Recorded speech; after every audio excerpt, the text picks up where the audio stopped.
everyone, welcome back to the African Freelancer series. Today we'll be giving an overview about what it means to have strong communication skills. So we're confident that you're already using many of these skills in your everyday work, but we really want you to think about how you can integrate them further into your current professional relationships. Now we're going to touch on 4 points that make communication the most effective it can be. So these 4 points are that communication that's effective should be timely, it should involve active listening, it should be clear, and it should also be respectful. Timely communication means that you've met the agreed upon deadline for responses to emails or submission of deliverables. Clear communication means that your communication to your clients is not too lengthy or overly wordy. Actively listening to your client is a very important component of professional communication. Make sure that you take notes during your calls with your client.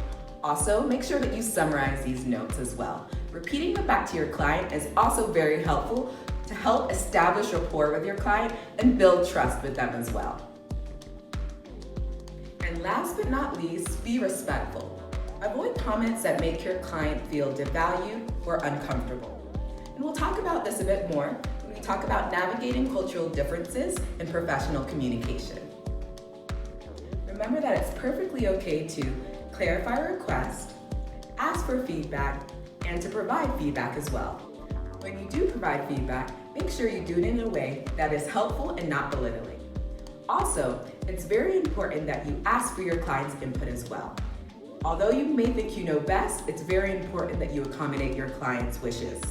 I'm sure you've all experienced a challenging situation in a professional setting. So we have 2 recommendations to help you tackle these challenges using a proactive and a reactive method. By proactive, we mean that you put a plan in place before a challenging situation occurs.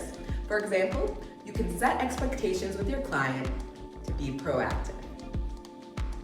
By reactive, we mean that after a challenging situation, you come up with a plan to address it. For example, you can seek clarity or propose a solution.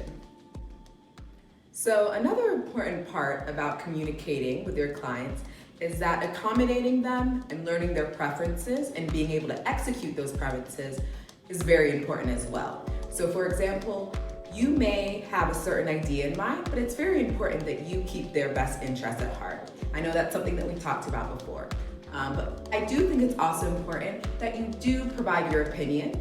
You know, you are the talent, so it's very important that you also demonstrate your flexibility, your creativity, as well as your proactiveness in getting the job done. Lastly, we're going to touch on strong email communication skills. So we have 7 tips that we suggest you implement to ensure that you're sending out the best possible emails that you can. So the first tip is to make sure you have a subject line that is meaningful and it relates to the content of your email. The second tip is to make sure that you proofread your email. So make sure you check both the spelling and the grammar. The third tip is to make sure that you label all attachments in a standard way. We recommend that you add dates. This also helps with version control so that both you and your client know what is the most updated document. Another tip that we recommend is that you use things like bolding and highlights and sometimes underlining a word to make sure that you're really highlighting what is most important in the email, especially if you have a lot of content to get through.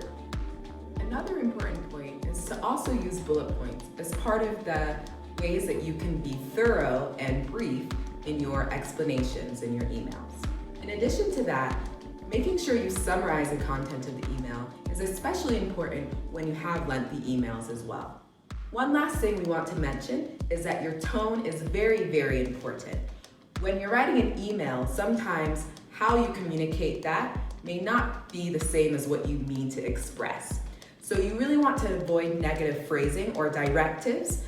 So for example, instead of saying, you must do X, Y, and Z, you should consider saying, we recommend that, or I recommend that, or also using suggest. So that can kind of help alleviate any sort of issues that may arise when it comes to the tone of your emails. So now you're equipped with all the tools you need to effectively communicate with your clients. We're so glad that you're able to join us today. But please remember that this is just an introduction and there'll be more resources available on the AfriBlocks website after the series. Don't forget to follow both Chilombo Careers and AfriBlocks on all social media platforms.